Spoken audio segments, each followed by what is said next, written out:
उससे देखो क्या बोल रहा है 5 नंबर, बोला कि the parametric equations of a parabola are x equal to T square plus 1 y comma है y equal to 2t plus 1। ठीक है, ये दिया हुआ पैरामेट्रिक इक्वेशन ऑफ पैराबोला। ये क्या है? पैरामेट्रिक इक्वेशन ऑफ पैराबोला है, पैराबोला का पैरामेट्रिक इक्वेशन है। बताइए ये y माइनस 1 बटे 2 ये हो जाएगा t का वैल्यू। ठीक है, करेक्ट। अब इसी t का वैल्यू हम इक्वेशन यहां पर बैठा देंगे। ये इसको इक्वेशन हम 1 मानते हैं और इसको सॉरी इसी को 1 और इसी को 2 मान लेते हैं। तो ये कहां से लिया था मैंने? ये लिया था फ्रॉम इक्वेशन 2। ओके, अब हम क्या करेंगे नाउ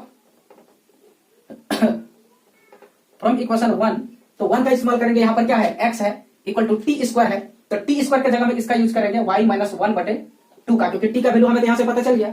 ठीक है, और प्लस में यहां पर 1 है। ठीक है, या स्क्वायर भी होगा क्योंकि t का वैल्यू है, यहां स्क्वायर है ना। अब इसी को सॉल्व कर देंगे, Cartesian equation of parabola quick आ जाएगा। ये इक्वेशन देखो इस तरह का देखने को मिल रहा है, ये y माइनस बीटा का whole square equal to 4a into X minus alpha, इस तरह का देखने को मिल रहा है ये इक्वेशन। देखिए इस फॉर्मेट में है। तो यहां से हम जब कंपेयर करेंगे, यहां पर वर्टेक्स क्या होगा? तो यहां पर जो वर्टेक्स होता है ना वो अल्फा बीटा होता है। ठीक है, तो इसी तरह यहां जो वर्टेक्स होगा पैराबोला का, वर्टेक्स जो होगा वर्टेक्स जिसको हम ए से डिनोट करते थे, तो इसका वैल्यू देखो यहाँ एक्स एक्सिस में कितना है? एक्स का कोऑर्डिनेट 1 है और दोनों का कोऑर्डिनेट 1 1 ही है, तो ये हो जाएगा वर्टेक्स इसका 1 1, राइट इसका। ठीक है, यहाँ पर और ये एंड साथ में ये देखो 4a है, या तो 4a का जो वैल्यू होगा यहाँ पर देखो इस जगह पर 4a है, ये सॉरी 4 है, तो ऐसा कंडीशन में जो a का वैल्यू होगा 1 हो जाएगा। लेटेस्ट रेक्टम बोलते हैं इस 4 को, राइट। यहाँ पर जो है ये लेटेस्ट रेक्टम हो जाएगा ये वाला।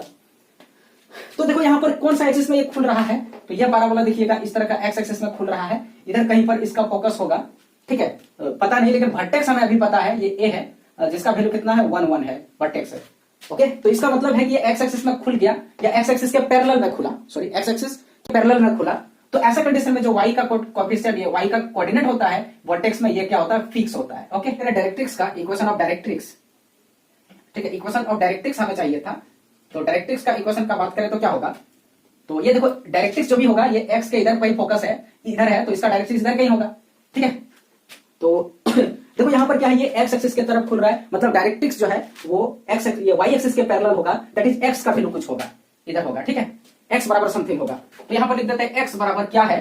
तो यहाँ ध्यान रखिएगा इसका वैल्यू होता है माइनस a प्लस इसका जो वर्टेक्स है इसको जोड़ते हैं एक्स वाला कोऑर्डिनेट को, और यहाँ पर y जो है ये फिक्स रहेगा क्योंकि y कोऑर्डिनेट में नहीं, ये जो है एक्स एक्सिस के तरफ खुल रहा है, मतलब एक्स एक्सिस के parallel, X axis to parallel में उसका उधर खुल रहा है। तो यहाँ पर a का वैल्यू कितना आया? 1, और यहाँ पर पुट कर देंगे हम, तो यहाँ पर आ जाएगा -1 और +1 इक्वल टू 0, यानी x इक्वल टू 0 जो है इक्वेशन ऑफ डायरेक्ट्रिक्स हो जाएगा इन कार्टेशियन फॉर्म में। तो देखो 1 नंबर में यहाँ पर करेक्ट आंसर देखने को